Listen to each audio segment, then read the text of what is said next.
Assalamu Walaikum. Hello friends, how are you? Welcome back to my another video.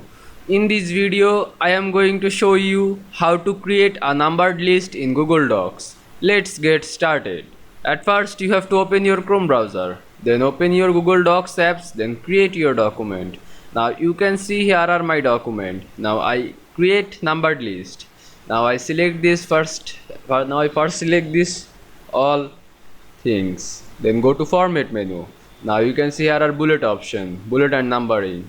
Now you can see here a numbered list menu. Now choose this one. Now you can see I create numbered list in Google Docs very easily. I hope you enjoyed my video. Please like, comment, share and subscribe my channel. Thanks for watching.